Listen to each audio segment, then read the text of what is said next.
Hello dear students, welcome back to organize knowledge channel. और आज की जो वीडियो है उसमें हम डिस्कस करेंगे worksheet 98 for class 9th, subject social science है। और ये वर्कशीट आपके लिए 9 मार्च 2022 के लिए शेड्यूल की गई है। आज की जो वर्कशीट है स्टूडेंट्स, उसमें हम डिस्कस करेंगे चैप्टर जो आपका है सेकंड चैप्टर, ठीक है, रशियन रेवोल्यूशन। उसके बारे में आपको यहाँ पर रिवीजन वर्कशीट दी गई है और जिसमें आपको यहाँ पर पैराग्राफ दिया गया है जिसको पढ़कर कुछ क्वेश्चंस के आंसर आपको करने हैं। वर्कशीट शुरू करने से पहले प्लीज़ चैनल को सब्सक्राइब कर लो, बेल आइकन को प्रेस कर लो ताकि आपको आने वाली वीडियोज़ की नोटिफिकेशन वो समय से मिल जाए। देखिए क्या दिया गया है आज की वर्कशीट में। Stalin collectivization programme was started after 1917। 1917 के बाद स्टालिन का जो कलेक्टिवाइजेशन प्रोग्राम था, यानी खेतों को एक तरह से सामूहिक करने का प्रोग्राम, वो शुरू हो गया। From 1929 the party forced all peasant to cultivate in collective farm kolkhoz. तो पार्टी ने जो है 1929 से पार्टी ने फोर्स करना शुरू कर दिया कि जितने भी किसान हैं, जिनके छोटे छोटे खेत हैं, वो सभी खेत मिलाकर एक बड़े बड़े सामूहिक खेत बनाए गए जिनको कॉलखोज कहा जाता था। उस समय स्टालिन का मानना था कि जो छोटे छोटे खेत हैं उनके ऊपर जो है बहुत ज़्यादा खर्चा करना पड़ता है और इतनी पैदावार नहीं होती है। उस समय अनाज की कमी थी, तो इसीलिए स्टालिन ने जो है सामूहिक खेत तैयार किए और उसको लगता था कि इस तरह से अनाज की जो कमी है वो दूर हो जाएगी। The bulk of land and implement were transfer to ownership of collective farms. तो इस तरह से जो लैंड है और जो एक तरह से उनका इम्प्लीमेंटेशन है वो जो ऑनरशिप है, यानी कुछ लोगों को जो है एक तरह से ऑनरशिप दी गई कलेक्टिव फार्म्स की, उनको जो है सारी चीज़ें वो जो है ट्रांसफ़र कर दी गई। पीजेंट वर्कड ऑन लैंड, जो किसान थे वो खेत पर काम करते थे। And the kolkhoz profit was shared, और कोलखोज का जो प्रॉफिट होता था वो सभी में बांट दिया जाता था। लेकिन इससे जो पीजेंट थे, जो किसान थे, वो सेटिस्फाइड नहीं थे और उन्होंने एक तरह से उनका विद्रोह करना शुरू कर दिया, ठीक है, क्योंकि उनको मुनाफा बहुत कम मिलता था, ठीक है। अब जिसकी ज़मीन ज़्यादा थी, अगर वो अलग से करता है तो उसको मुनाफा ज़्यादा होता है, लेकिन वहाँ पर चाहे किसी की ज़मीन कम थी चाहे ज़्यादा थी, सभी को मुनाफा बराबर मिलता था। तो इसीलिए किसानों को जो है वो चीज़ जो है अच्छी नहीं लग रही थी।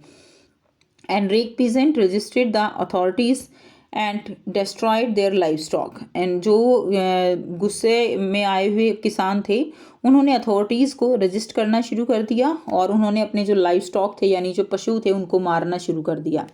Between 1929 and 1931 the number of cattle fell by 1/3। 1/3 जो है नंबर ऑफ कैटल वो एक तरह से डिक्रीज हो गए थे 1929 और 1931 के बीच में। Those who resist collectivisation were severely punish. जो भी इस प्रोग्राम का विरोध करता था उसको जो है सिवियरली पनिश किया जाता था। Many were deported and exiled. बहुत सारे लोगों को दूर भेज दिया गया था, देश निकाला दे दिया गया था। एक्साइल यानी देश से निकाल दिया गया था। As they resist collectivisation, peasant argue that they were not rich and they were not against socialism, ठीक है। तो वो जो है कलेक्टिविजेशन को रजिस्ट करते थे और आर्ग्यूमेंट करते थे। उनका मत था कि वो अमीर नहीं है और ना ही वो सोशलिज्म जो है उसके अगेंस्ट हैं। They merely did not want to work in collective farms from for a variety of reason. बहुत सारे रीज़न हैं जिनके कारण वो खेतों पर काम नहीं करना चाहते थे। Stalin government allowed some independent cultivation but treated such cultivators some unsympathetically, ठीक है। तो बहुत सारे कुछ किसानों को जो है स्टालिन ने परमिट किया था फ्रीली खेती करने के लिए, लेकिन उनके साथ उन्होंने अनसिंपैथेटिक यानी बहुत ही बेकार उनके साथ उन्होंने व्यवहार किया था। अब यहाँ पर आपको 5-6 क्वेश्चंस दिए गए हैं, ठीक है। तो 1 बाय 1 हम 6 क्वेश्चंस को डिस्कस करेंगे। फर्स्ट क्वेश्चन है, हु वाज स्टालिन। स्टालिन कौन था। Stalin was a Georgian revolutionary and Soviet political and military leader who govern the Soviet union from 1922 until his death in 1953। Stalin जो है वो एक revolutionary political and military leader था जिसने Soviet union पे जो है राज किया 1922 से लेकर 1953 यानी टिल डेथ। सेकेंड है, give a brief account of the collectivisation programme of Stalin. Stalin का जो कलेक्टिविजेशन प्रोग्राम था, सामूहिकीकरण, उसके बारे में आपको लिखना है। Stalin started the process of collectivization of small farms in Russia in view of the shortage of food grains because he believed that small pieces hindered modernization. ठीक है. Therefore, under the control of the state, small farmers had to be taken away from their land and made a huge piece of land. This is called collectivization. Small pieces जो है जो land के थे उनको इकट्ठा कर दिया गया. और स्टालिन को लगता था कि जो शॉर्टेज ऑफ फूड ग्रेन्स है वो यहाँ पर रशिया में जो थी उस समय वो ख़त्म हो जाएगी, इसलिए उन्होंने कलेक्टिविजेशन का प्रोग्राम शुरू किया था. क्वेश्चन नंबर 3 है व्हाट वाज कोलखोज. कोलखोज जो है वो क्या था. Collective farming in Russia is called kolkhoz. Collective farming को हम क्या कहते हैं, कलेक्टिव फार्मिंग को कोलखोज कहा जाता है. क्वेश्चन नंबर 4 है why did farmers oppose the collectivisation programme. Farmers ने कलेक्टिविजेशन प्रोग्राम को अपोज क्यों किया.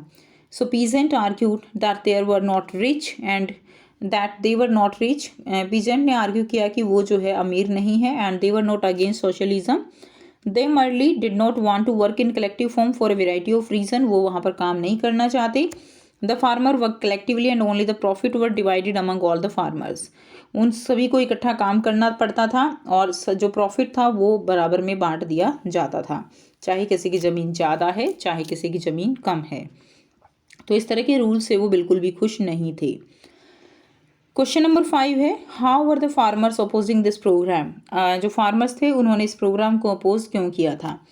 सो enraged peasant resist the authorities and destroyed their livestock between 1929 to and 1931.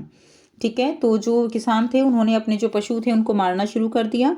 1929 and 1931 the number of cattle fell by 1/3. Number of cattle जो है वो 1/3 जो है क्या हो गए थे, डिक्रीज कर गए थे. क्वेश्चन नंबर 6 है what was the opinion of the farmer and how were they punish. उनका ओपिनियन क्या था और उनको किस तरह से पनिश किया जाता था. Those who resist collectivisation were severely punished. Many were deported. ठीक है, एंड एग्जाइल्ड. डिपार्ट किया गया था, उनको एग्जाइल किया जाता था, देश निकाला दे दिया जाता था.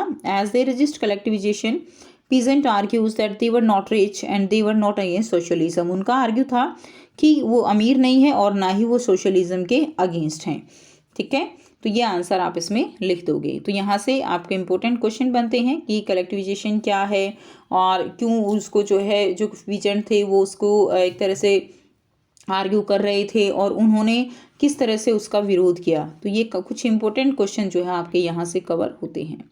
सो ये थी आपकी आज की एसएसटी की वर्कशीट. आई होप सभी स्टूडेंट्स को ये क्लियर है. कोई भी डाउट है तो आप पूछ सकते हो. वीडियो अच्छी लगे तो वीडियो को ज़रूर से लाइक कर दीजिए, शेयर कर दीजिए और चैनल को सब्सक्राइब कर लीजिए. So thanks for watching. मिलते हैं नेक्स्ट वीडियो में नेक्स्ट वर्कशीट के साथ.